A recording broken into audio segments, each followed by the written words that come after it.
ਸੱਜਣੋ ਤੇ ਮਿੱਤਰੋ, ਖੈਰ ਨਾਲ ਵਸੋ ਤੇ ਖਿੜਖਿੜ ਹੱਸੋ।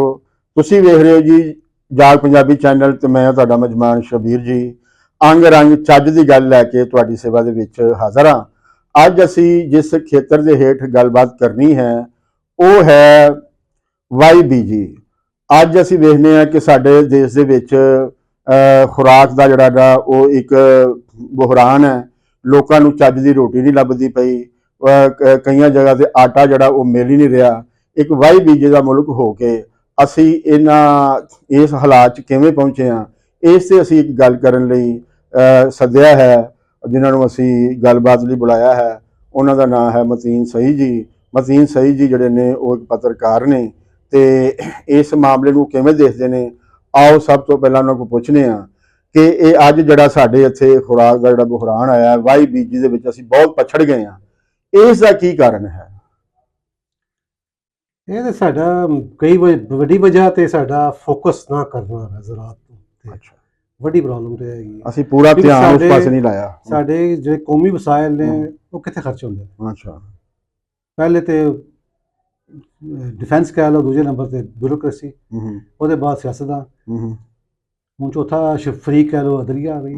ਚਲੋ, ਮਗਰ ਇਹਦੇ ਚੋਂ ਜਿਹੜੇ ਜ਼ਰਾਤ ਦੇ ਸ਼ੋਬੇ ਹੈਗੇ ਨੇ, ਡਿਵੈਲਪਮੈਂਟ ਜਾਂ ਤਰੱਕੀ ਦੇ ਸ਼ੋਬੇ ਹੈਗੇ ਤੁਹਾਡੇ ਕਹਿ ਲਓ, ਜਿੱਥੇ ਮਾਹਿਰੀਨ ਬੈਠਦੇ ਨੇ, ਉੱਥੇ ਕੀ ਹੈ ਸਾਡੇ? ਲਾਈਫ ਸਟਾਕ ਹੋ ਗਿਆ, ਜ਼ਰਾਤ ਹੋ ਗਿਆ, ਉਹਨਾਂ ਦੇ ਬੜੇ ਮਾਹਿਰ। ਮੈਂ ਖੁਦ ਐਜ਼ ਏ ਕਦੀ ਮੈਡੀਕਲ ਸਪਲਾਈ ਦਾ ਦੂਜੇ ਕੰਮ ਕਰ ਰਿਹਾ, ਮੁਖਤਲਿਫ ਸਪਲਾਈਆਂ ਦੇ। ਮੇਰਾ ਵਾਸਤਾ ਪੈਂਦਾ ਸੀ ਲਾਈਫ ਸਟਾਕ ਵਾਲੇ ਨਾਲ ਵੀ ਤੇ ਜ਼ਰਾਤ ਦੇ ਮਹਿਕਮੇ ਜਾਣਾ ਪੈਂਦਾ ਸੀ। ਬੜੇ ਬੜੇ ਸਾਇੰਸਦਾਨ ਦੇਖੇ ਜਿਨ੍ਹਾਂ ਕੋਲ, ਜਿਹੜੇ ਇੱਥੇ ਸਿਰਫ ਤਨਖਾਹ ਲੈਣ ਦੇ ਇਲਾਵਾ ਉਹਨਾਂ ਕੋਲ ਕੁਝ ਕਰਨ ਜੋਗਾ ਹੀ ਨਹੀਂ ਸਨ, ਕਿਉਂਕਿ ਉਹਨਾਂ ਕੋਲ ਪੈਸੇ ਨਹੀਂ ਸਨ। ਰਿਸਰਚ ਕਰਨ ਲਈ ਉਹਨਾਂ ਕੋਲ ਕੈਮੀਕਲ ਨਹੀਂ, ਕੁਝ ਨਹੀਂ। ਹਾਂ, ਸਹੀ ਡਿਵੈਲਪ ਕਰਦੇ ਹਨ, ਇਹਦੇ ਇਲਾਵਾ ਕੋਈ ਫੀਲਡ ਹੀ ਜਾਣ ਜੋਗੇ ਹੈ ਨਹੀਂ ਸਨ, ਕਿਉਂਕਿ ਉਹਨਾਂ ਕੋਲ ਹੈ ਹੀ ਕੁਝ ਨਹੀਂ ਸੀ। ਜਿੰਨੇ ਵਸਾਇਲ ਸਾਡੇ 'ਚ ਬਿਊਰੋਕ੍ਰੇਸੀ ਆ ਤੇ ਹੁੰਦੇ ਨੇ, ਉਸ ਤਰ੍ਹਾਂ ਅਗਰ ਥੋੜ੍ਹੇ ਜਿਹੇ ਉਹਨਾਂ ਨੂੰ ਵੀ ਚੈਨਲਾਈਜ਼ ਕੀਤੇ ਜਾਣ, ਉਧਰ ਮੋੜੇ ਜਾਣ। ਜਿਹੜੀ ਜ਼ਰਾਈ ਯੂਨੀਵਰਸਿਟੀ ਫੈਸਲਾਬਾਦ ਹੈ, ਇਹਦਾ ਕੀ ਕੰਮ ਹੈ? ਬਹੁਤ ਬੜਾ ਕੰਟਰੀਬਿਊਸ਼ਨ ਉਹਦਾ ਹੋ ਸਕਦਾ, ਪਰ ਇਹ ਕਿ ਜਿਹੜਾ ਫੀਲਡ 'ਚ ਕੰਮ ਹੈ ਉਹਦੇ ਵਾਸਤੇ ਤੇ ਆਪਣੇ ਪੱਲਿਓਂ ਤੇ ਨਹੀਂ ਜਾਣਗੇ। ਯਾਨੀ ਕਿ ਸਰਕਾਰ ਜਿਹੜੀ ਹੈ ਉਹਨੂੰ ਵਸਾਇਲ ਨਹੀਂ ਦੇ ਰਹੀ। ਬੜੇ ਮਾਹਿਰੀਨ ਹੈਗੇ ਨੇ ਜ਼ਰਾਤ ਦੇ, ਮਾਹਿਰੀਨ ਬੜੇ, ਲਾਈਫ ਸਟਾਕ ਦੇ ਬੜੇ ਮਾਹਿਰੀਨ ਨੇ। ਮੈਂ ਖੁਦ ਦਵਾਈਆਂ ਚੁੱਕੇ ਵੇਚਦਾ ਰਿਹਾ ਹਾਂ। ਅੱਛਾ, ਮੈਡੀਸਨ ਦਾ ਮੈਨੂੰ ਖੁਦ ਲਾਈਫ ਸਟਾਕ ਦੇ ਡਾਕਟਰ ਕਹਿੰਦੇ ਹਨ 3 ਸਾਲਾਂ 'ਚ ਅਸੀਂ ਦੁੱਧ ਦੀ ਤੇ ਗੋਸ਼ਤ ਦੀ ਪੈਦਾਵਾਰ ਡਬਲ ਕਰ ਸਕਦੇ ਹਾਂ। ਅੱਛਾ, 3 ਸਾਲ ਸੇ ਚਾਹੀਏ ਬਰੀਡ ਇੰਪਰੂਵਮੈਂਟ ਕੁਛ। ਉਹਦੇ ਸੇ ਮੁਸੀਬਤ ਹੈ ਕਿ ਸਾਡੇ ਥੱਲੇ ਸਾਡੇ ਡਾਕਟਰਾਂ ਕੋਲ ਇੰਨੀ ਸਹੂਲਤਾਂ ਹੈ ਨਹੀਂ ਕਿ ਜਾਣ ਫੀਲਡ 'ਚ। ਸਹੂਲਤ ਹੈਗੀ ਸੇਮ ਸਾਡਾ ਹਿਸਾਬ ਇੰਜੀਨੀਅਰ ਸਾਇੰਸਦਾਨਾਂ ਦਾ ਦੇਖਿਆ, ਜ਼ਰੀ ਸਾਇੰਸਦਾਨਾਂ ਦਾ PhD ਬੰਦੇ ਨੇ, ਬੜੇ ਕੁਆਲੀਫਾਈਡ, ਤਾਈ ਇਲਮ ਡੁੱਲਦਾ ਉਹਨਾਂ 'ਚ ਜੇ ਗੱਲ ਕਰਦੇ। ਲੇਕਿਨ ਕੀ ਕਰਨਾ? ਬਾਕੀ ਸਾਡੇ ਜ਼ਿਮੀਂਦਾਰਾਂ ਦਾ ਰਵੱਈਆ ਵੀ ਹੋ ਜਾਏ। ਉਹ ਤੋਂ ਸਭ ਤੋਂ ਵੱਡੀ ਮੁਸੀਬਤ ਸਾਨੂੰ ਹਾਊਸਿੰਗ ਸਕੀਮਾਂ ਪਈਆਂ। ਅੱਛਾ, ਇੱਕ ਕੈਂਸਰ ਸੀ, ਕੈਂਸਰ ਜਾ ਕੇ ਸਾਡੇ ਤੇ ਲੱਗ ਗਿਆ, ਜਿਹੜਾ ਜ਼ਰਾਈ ਰਕਬੇ ਉਹਨੂੰ ਹੀ ਖਾ ਰਿਹਾ। ਔਰ ਕੰਮ ਚਲੋ ਬਾਤ ਕਰਨੀ ਨੇ ਐਸੇ ਇਲਾਕੇ ਲਵੋ ਜਿਹੜੇ ਕਹਿ ਲਓ ਨੇ ਨਾ ਹੈ ਬੰਜਰ ਹੈਗੇ, ਉਹ ਇਲਾਕੇ ਵੀ ਉਹ ਜਿਹੜੇ ਪਿਓਰ ਜ਼ਰਾਈ ਨੇ, ਨਹਿਰੀ ਇਲਾਕੇ। ਉੱਥੇ ਹਾਊਸਿੰਗ ਸੁਸਾਇਟੀਆਂ ਬਣਾਈ ਜਾ ਰਹੇ ਨੇ ਜੀ, ਪਾਗਲਪਨ ਦੇ ਸਵਾਰ ਹੈ।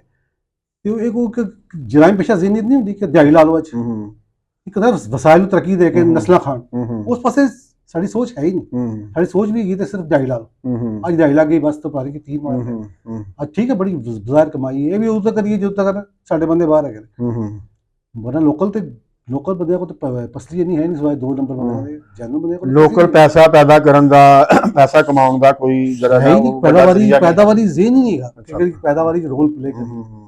वो कारोबार तो नहीं है, प्रॉपर्टी को कारोबार तो नहीं है, सवाए ऐसे कि तबाही के अलावा कुछ भी नहीं है। ਸੱਜਣੋ ਮਿੱਤਰੋ, ਜਿਹੜੀ ਮਤੀਨ ਸਹੀ ਹੋਰਾਂ ਨੇ ਗੱਲ ਕੀਤੀ ਹੈ, ਤੁਸੀਂ ਇੰਜ ਸਮਝ ਲਓ ਕਿ ਇਹ ਸਾਡਾ ਲਹਿੰਦਾ ਪੰਜਾਬ ਹੈ ਤੇ ਨਾਲ ਹੀ ਸਾਡੇ ਚੜ੍ਹਦਾ ਪੰਜਾਬ ਹੈ। ਉੱਥੇ ਜਿਹੜੀ ਫੀ ਏਕੜ ਪੈਦਾਵਾਰ ਹੈ ਉਹ ਸਾਡੇ ਨਾਲ ਕਿਤੇ ਜ਼ਿਆਦਾ ਹੈ, ਜਦ ਕਿ ਸਾਡੇ ਇੱਥੇ ਪੈਦਾਵਾਰ ਜਿਹੜੀ ਉਹ ਘੱਟ ਹੈ। ਜ਼ਮੀਨ ਸਾਡੀ ਇੱਕ ਹੈ, ਸਾਡੇ ਕਿਸਾਨ ਵੀ ਇੱਕ ਹੀ ਨੇ, ਮੌਸਮ ਵੀ ਇੱਕ ਨੇ, ਰੁੱਤਾਂ ਵੀ ਇੱਕ ਨੇ, ਔਰ ਜਿਹੜੀ ਟੈਕਨੋਲੋਜੀ ਹੈ, ਜਿਹੜੇ ਵਸਾਇਲ ਨੇ, ਜੋ ਖਾਦ ਖੁਰਾਕ, ਉਹ ਵੀ ਇੱਕ ਹੀ ਹੈ। ਤਾਂ ਮਸਲਾ ਇਹ ਵੇ ਕਿ ਇਹ ਫਿਰ ਜਿਹੜੀ ਸਾਡੀ ਪੈਦਾਵਾਰ ਇਹ ਘੱਟ ਕਿਉਂ ਵੇ, ਉਹਨਾਂ ਦੀ ਵੱਧ ਕਿਉਂ ਵੇ? ਇਹਨਾਂ ਨੇ ਜਿਹੜੀ ਉਹਦਾ ਕਾਰਨ ਦੱਸਿਆ ਹੋਇਆ ਕਿ ਜਿਹੜੀ ਸਾਡੀ ਸਰਕਾਰ ਹੈ ਉਹ ਤਰੱਕੀ ਕਰਨਾ ਚਾਹੁੰਦੀ ਹੀ ਨਹੀਂ, ਤਰੱਕੀ ਕਰਨਾ ਉਹਦਾ ਟੀਚਾ ਹੀ ਨਹੀਂ, ਤਰੱਕੀ ਕਰਨਾ ਉਹਦੇ ਜ਼ਿਹਨ ਦੇ ਵਿੱਚ ਸ਼ਾਮਲ ਹੀ ਨਹੀਂ। ਤੇ ਜਿੱਥੇ ਸਰਕਾਰਾਂ ਦਾ ਇਹ ਪ੍ਰੋਗਰਾਮ ਹੀ ਨਾ ਹੋਵੇ ਉੱਥੇ ਤਰੱਕੀ ਜਿਹੜੀ ਹੈ ਉਹ ਅੱਗੇ ਨਹੀਂ ਹੋ ਸਕਦੀ। ਅੱਛਾ, ਇਹ ਜਿਹੜੀਆਂ ਹਾਊਸਿੰਗ ਸਕੀਮਾਂ ਜਿਹੜੀਆਂ ਨੇ ਆਪਣਾ ਆ ਗਈਆਂ ਔਰ ਇਹਨਾਂ ਨੇ ਇਹ ਜ਼ਮੀਨਾਂ ਨੂੰ ਖਾਈ ਜਾ ਰਹੀਆਂ ਨੇ, ਇਸ ਦੇ ਪਿੱਛੇ ਵੀ ਮਾਫੀਆ ਜਿਹੜਾ ਹੈ, ਮਾਫੀਆ ਵੀ ਕਹਿ ਸਕਦੇ ਹੋ, ਕੋਈ ਸਾਡੀ ਸਾਈਕੀ ਤਰੱਕੀ ਦਾ ਹਾਲਾਤ ਸਬਰ ਵੀ ਕਹਿ ਸਕਦੇ ਹੋ। ਜਾਂ ਹਾਊਸਿੰਗ ਸਕੀਮਾਂ 'ਚ ਫਸੇ ਆ, ਬਿਲਡਿੰਗਾਂ 'ਚ ਫਸੇ ਆ। ਤਰੱਕੀ ਸਾਡੇ 'ਚ ਇਲਮ ਦਾ ਨਾਂ ਹੈ ਹੀ ਨਹੀਂ ਨਾ।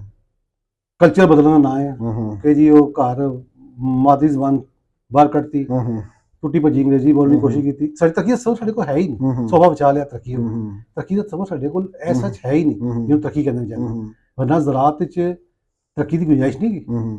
ਉੱਥੇ ਤਾਂ ਵਸਾਇਲ ਇਸਤੇਮਾਲ ਕਰ ਹੀ ਨਹੀਂ ਰਹੇ। ਕਈ ਸ਼ੋਬੇ 'ਚ ਤੋਜੋ ਨਹੀਂ ਰਹੀ ਹੈ। ਟਨਲ ਫਾਰਮਿੰਗ ਵਾਲਾ ਸਿਰ ਹੀ ਨਹੀਂ ਆਏ। ਪਲੱਸ ਹੈ ਕਿ ਨਾ ਸ਼ਾਇਦ ਹੋਈ ਜਾਂ ਦੂਜੇ ਕਈ ਫਾਰਮਿੰਗਾਂ ਨਹੀਂ ਆਏ। ਸਿਰਫ ਇੱਕ ਸ਼ੋਬਾ ਤਰੱਕੀ ਕੀਤਾ ਸੀ ਕਿਸ ਜ਼ਮਾਨੇ 'ਚ, ਉਹ ਸੀ ਪੋਲਟਰੀ ਦਾ। ਅੱਛਾ, ਅੱਜ ਕੱਲ੍ਹ ਉਹ ਵੀ 60% ਫਾਰਮ ਬੰਦ ਹੋ ਗਏ ਬੋਲ ਡਾਕਟਰਾਂ ਦੇ, ਕਿਉਂਕਿ ਫੀਡ ਇੰਨੀ ਮਹਿੰਗੀ ਹੋ ਗਈ ਡਾਲਰ ਦੀ ਵਜ੍ਹਾ ਨਾਲ। ਉਹ ਸੋਇਆਬੀਨ ਉਗਾਉਣ ਜੋਗੇ ਨਹੀਂ। ਮੈਂ ਪੁੱਛਿਆ ਡਾਕਟਰ ਸਾਹਿਬ ਕੋਲ ਕਿ ਸੋਇਆਬੀਨ ਦਾ ਮੁਤਬਾਦਲ ਕੋਈ ਨਹੀਂ ਗਾ। ਕਹਿੰਦਾ ਮੁਤਬਾਦਲ ਬੜੇ ਹੈਗੇ ਪਰ ਉਹ ਵਜ਼ਨ ਨਹੀਂ ਕਰੇਗੀ ਜੋ ਗਜ਼ਾਈਅਤ ਸੋਇਆਬੀਨ 'ਚ ਹੈਗੀ। ਹੁਣ ਅਸੀਂ ਸੋਇਆਬੀਨ ਤੱਕ ਤੇ ਉਗਾ ਨਹੀਂ ਸਕੇ। ਪਿਛਲੇ 30 ਸਾਲ ਤੋਂ 40 ਸਾਲ ਸਾਡੀ ਵਾਹਿਦ ਪਿੰਡਾਂ ਦਾ ਜਿਹੜੇ ਪਿੰਡਾਂ 'ਚ ਰੋਕਿਆ ਸੀ ਲੋਕਾਂ ਨੂੰ ਸ਼ਹਿਰਾਂ ਜਾਣ ਤੋਂ, ਵਾਹਿਦ ਜਿਹੜਾ ਕਾਰੋਬਾਰ ਗਰੋ ਕੀਤਾ ਸੀ ਉਹ ਪੋਲਟਰੀ ਦਾ ਸੀ। ਅੰਡਿਆਂ ਦਾ ਪਲੱਸ ਹੈ ਲਾਈਵ। ਬਾਕੀ ਡੇਅਰੀ ਦਾ ਤਾਂ ਖੈਰ ਕਦੀ ਉਸ ਤਰ੍ਹਾਂ ਡਿਵੈਲਪ ਨਹੀਂ ਕਰ ਸਕਿਆ ਜਿੰਨਾ ਕਰਨਾ ਚਾਹੀਦਾ, ਜਿੰਨੀ ਪੋਟੈਂਸ਼ੀਅਲ ਉਹਦੇ 'ਚ ਹੈਗੀ ਹੈ। ਕਿਉਂਕਿ ਸਾਡੇ ਕੋਲ ਅਸੀਂ ਵਾਹਿਦ ਹਾਂ ਜਿੰਨਾ ਅਸੀਂ ਐਸੇ ਲੱਕੀ ਹਾਂ ਕਿ ਸਾਡੇ ਕੋਲ ਜ਼ਰਾਅਤ ਦੀ ਮਾਰਕੀਟ ਹੈ ਪੂਰੀ ਸੈਂਟਰਲ ਏਸ਼ੀਆ ਤੱਕ। ਜਿੰਨੀ ਮਰਜ਼ੀ ਕਣਕ ਭੇਜ ਦਿਓ, ਚੌਲ ਭੇਜ ਦਿਓ, ਦੁੱਧ ਡੇਅਰੀ ਜਿੰਨਾ ਮਰਜ਼ੀ ਭੇਜ ਦਿਓ, ਲੇਕਿਨ ਫਿਰ ਉਹਦੇ ਬਾਵਜੂਦ ਤੋਜੋ ਹੀ ਨਹੀਂ ਹੈਗੀ ਕਿ ਤੂੰ ਮਲਟੀਪਲਾਈ ਕਰੋ ਪ੍ਰੋਡਕਸ਼ਨ ਦੀ ਮਾਰਕੀਟ। ਇਹ ਬੜੀ ਵੱਡੀ ਲੱਕ ਹੈਗੀ ਸਾਡੀ, ਬਾਕੀ ਮੁਲਕਾਂ ਬਾਜ਼ ਕੋਲ ਨਹੀਂ ਹੈਗੀ। ਆਸਟ੍ਰੇਲੀਆ ਕੋਲ ਨਹੀਂ ਮਾਰਕੀਟ ਹੈਗੀ। ਆ ਵੀ ਤਾਂ ਖਰਚਾ ਬੜਾ ਪੈ ਜਾਂਦਾ, ਸਾਡੇ ਕੋਲ ਖਰਚਾ ਵੀ ਨਹੀਂ ਪੈਣਾ, ਰੱਖ ਕੇ ਜਾਣਾ ਮਾਲ ਸਾਰਾ। ਲੇਕਿਨ ਸਾਡੇ ਕੋਲ ਸੋਚ ਹੀ ਨਹੀਂ ਇਹਦਾ ਕੀ ਕਰ ਸਕਦੇ। ਕੁਝ ਪਿੰਡਾਂ ਦੇ ਸਾਡੇ ਕ੍ਰਾਈਮ ਦਾ ਪਿੰਡਾਂ 'ਚ ਕਲਚਰ ਦਾ ਮਸਲਾ ਵੀ ਨਾ, ਕ੍ਰਾਈਮ ਉੱਥੇ ਕ੍ਰਿਮੀਨਲ ਜ਼ਿਆਦਾ ਹੀਰੋ ਸਮਝਿਆ ਜਾਂਦਾ। ਉਹ ਸ਼ੇਰ ਪਾਲਣ ਦਾ ਜ਼ਿਆਦਾ ਸ਼ੌਕ ਹੈ, ਮੱਝਾਂ ਦੇ ਬਜਾਏ ਸ਼ੇਰ ਪਾਲਣ ਦਾ ਜ਼ਿਆਦਾ ਸ਼ੌਕ ਹੈ। ਖਾਂਦੇ ਗੋਸ਼ਤ, ਦੁੱਧ ਮੱਝ ਦਾ ਪੀਂਦੇ ਨੇ, ਮਤਲਬ ਸ਼ੌਕ ਸ਼ੇਰ ਦੇ ਨੇ ਜਿਹਦਾ ਨਾ ਗੋਸ਼ਤ ਲਾ ਦੇਣਾ। ਸਾਡੀ ਕੌਮੀ ਸਾਈਕੀ ਵੀ ਜੀਵ ਜੀ ਨਾ, ਜਿਹੜੇ ਪਰਿੰਦੇ ਲਾ ਲਓ ਸਾਨੂੰ ਚੰਗੇ ਲੱਗਦੇ, ਸ਼ਾਹੀਨ ਚੰਗਾ ਲੱਗਦਾ, ਮਾਈਂਡ ਨਾ ਕਰਨਾ। ਨਹੀਂ ਦੇਖੋ ਗੱਲ ਜਿਹੜੀ ਹੈ ਕਿ ਜਿਹੜੀ ਕੌਮ ਦੀ ਜਿਹੜੀ ਸਾਂਝੀ ਤਰੱਕੀ ਹੁੰਦੀ ਹੈ ਉਹਦੇ ਵੱਲ ਤੇ ਧਿਆਨ ਨਹੀਂ ਹੈਗਾ। ਇੱਥੇ ਤੇ ਧਿਆਨ ਹੈਗਾ ਆਪਣੀ ਜਿਹੜੀ ਜ਼ਾਤੀ ਤਰੱਕੀ ਹੈ ਉਹਦੇ ਵੱਲ ਹੈ। ਇਹ ਜਿਹੜੀਆਂ ਡਿਫੈਂਸ ਹਾਊਸਿੰਗ ਸਕੀਮਾਂ ਜਿਹੜੀਆਂ ਬਣੀਆਂ ਨੇ, ਚਲੋ ਤੁਸੀਂ ਜੇਕਰ ਲਾਈਫ ਸਟਾਕ ਡੇਅਰੀ ਬਹੁਤ ਵੱਡੀ ਬਣਾਉਂਦੇ ਹੋ, ਤਰੱਕੀ ਨਹੀਂ ਗੀ। ਬੰਦਾ ਬੀਫ ਫਾਰਮਿੰਗ ਬਹੁਤ ਪੋਟੈਂਸ਼ੀਅਲ ਹੈ, ਜਿੰਨਾ ਮਰਜ਼ੀ ਪੈਦਾ ਕਰ ਲਓ, ਲੇਕਿਨ ਉਹ ਤੋਂ ਵੀ ਤਰੱਕੀ ਹੈਗੀ ਹੈ, ਖੁਸ਼ਹਾਲੀ ਤੋਂ ਵੀ ਆਉਂਦੀ ਹੈ। ਲੇਕਿਨ ਇਹ ਜੀਵ ਸਾਈਕੀ ਹੈ ਕਿ ਦਿਹਾੜੀ ਲਾ ਲਓ, ਵੇਚ ਕੇ ਦਿਹਾੜੀ ਲਾ ਲਓ, ਖੁਦਾ ਦਾ ਖੌਫ ਤੁਸੀਂ ਤਾਂ ਵਸਾਇਲ ਖਤਮ ਕਰਦੇ ਪਏ। ਇਸ ਸਾਈਕੀ ਦਾ ਇਲਾਜ ਕੋਈ ਸਾਡੇ ਕੋਲ ਨਹੀਂ ਹੈ। ਤੇ ਅਕਸਰ ਬੰਦੇ ਲਾ ਕੇ ਬਾਹਰ ਨੱਸ ਜਾਂਦੇ ਨੇ, ਬਾਅਦ ਇੱਥੇ ਰਹਿੰਦੇ ਵੀ ਨਹੀਂ ਹੈ। ਤੇ ਸਾਡੇ ਜਿਹੜੇ ਬਾਕੀ ਮੈਂ ਦਾਰਿਆਂ ਨੂੰ ਕੀ ਕਹਾਂ, ਤੁਸੀਂ ਗੱਲ ਕਰੋ ਆਪਣੀ ਅਥਾਰਟੀਆਂ ਮੁਸੀਬਤ ਬੜੀ ਹੈ। ਉਹੀ ਨੇ ਸਾਡੇ ਅਮਰੀਕਾ ਦਾ ਰਿਟਾਇਰਡ ਅਫਸਰ ਤੇ ਪਿੰਡਾਂ ਜਾਂਦੇ ਨੇ, ਆਪਣੇ ਦਾਦੇ ਪੜਦਾਦਿਆਂ ਦੀ ਕਾਸ਼ਤ ਦੀ ਵਿਰਾਸਤ ਮਿਲੀ ਹੁੰਦੀ ਹੈ, ਕਾਸ਼ਤ ਕਰਦੇ ਨੇ ਜਾਂ ਕੋਈ ਬਾਈ ਕੰਮ। ਸਾਡੇ ਨਵਾਬ ਸਾਹਿਬ ਸਾਡੇ ਜੀ ਵੀ ਸਾਡੇ ਇੱਥੇ ਜਰਨੈਲ ਨੂੰ ਜਿਹੜੀ ਜ਼ਮੀਨ ਮਿਲਦੀ ਹੈ ਉਹ ਵੇਚ ਕੇ ਗਾਹ ਹੁੰਦਾ। ਬਿਊਰੋਕ੍ਰੇਸੀ ਦਾ ਵੀ ਹਾਲ ਹੈ। ਮੈਂ ਇੱਕ ਤੁਹਾਨੂੰ ਛੋਟਾ ਜਿਹਾ ਵਾਕਿਆ ਸੁਣਾਵਾਂਗਾ, ਮਾਈਂਡ ਜਰਾ ਬਿਲਕੁਲ ਸੱਚਾ ਵਾਕਿਆ। ਇੱਥੇ ਇੱਕ ਇਲਾਕਾ ਹੈ ਜਲਾਵਾਲ ਰੋਡ ਤੇ ਇੱਕ ਸਟਾਪ ਆਉਂਦਾ ਤੋਖਾ ਮੰਡੀ, ਮੰਡੀ ਫੈਜ਼ਾਬਾਦ ਨਾ ਰੱਖਿਆ ਪੁਰਾਣਾ ਨਾਂ ਤੋਖਾ ਮੰਡੀ ਹੈ। ਉੱਥੇ ਡਾਕਟਰ ਅਕਰਮ ਸਾਹਿਬ ਸਨ, ਬੜੇ ਸ਼ਾਨਦਾਰ ਡਾਕਟਰ, ਬੜੇ ਫੀਲਡ ਦਾ ਕੰਮ ਕਰਨ ਵਾਲੇ, ਪੋਸਟ ਗ੍ਰੈਜੂਏਟ। ਉੱਥੇ ਪਤਾ ਲੱਗਾ ਮੈਨੂੰ ਕਿ ਇੱਕ ਸਾਡੇ ਸਾਬਕ ਚੀਫ ਸੈਕਟਰੀ ਨੇ ਮਹਿਰ ਜੀਵਨ ਖਾਂ, ਉਹਨਾਂ ਦਾ ਉੱਥੇ ਫਾਰਮ ਹਾਊਸ ਹੈ ਦਰਿਆ ਦੇ ਕੋਲ। ਉਹ ਇਲਾਕਾ ਬੜਾ ਖੂਬਸੂਰਤ ਜਿਹਾ ਹੈਗਾ, ਦਰਿਆ ਕੋਲ ਜਾਓ ਤਾਂ ਬੜੀ ਗ੍ਰੀਨ ਤੇ ਬੜਾ ਹੀ ਖੂਬਸੂਰਤ ਹੈ। ਉਹ ਮੈਂ ਬੜੀ ਇੰਟਰਸਟ ਲਈ, ਮੈਂ ਕਿਹਾ ਉਹ ਫਾਰਮ ਫੂਮ ਕੀ ਕੁਝ ਰੱਖਿਆ ਉਹਨਾਂ ਨੇ, ਕੋਈ ਡੇਅਰੀ ਫਾਰਮਿੰਗ ਕਰਦੇ ਨੇ ਜਾਂ ਕੀ ਕਰਦੇ ਨੇ, ਬਟਾ ਫਾਰਮਿੰਗ, ਕੱਚਾ ਫਾਰਮਿੰਗ ਕਰਦੇ ਨੇ। ਕਹਿੰਦਾ ਕੁਛ ਵੀ ਨਹੀਂ ਹੈ, ਮੈਂ ਸੈਰਗਾਹ ਜੀ ਹੈਗੀ, ਇੱਕ ਮੱਝ ਬੱਝੀ ਹੈ ਤੇ ਡਾਕਟਰ ਸਾਹਿਬ ਦੀ ਡਿਊਟੀ ਹੈਗੀ ਕਿ ਰੋਜ਼ਾਨਾ ਉਹਦੇ ਘਰ ਦੁੱਧ ਪਹੁੰਚਾਉਣਾ।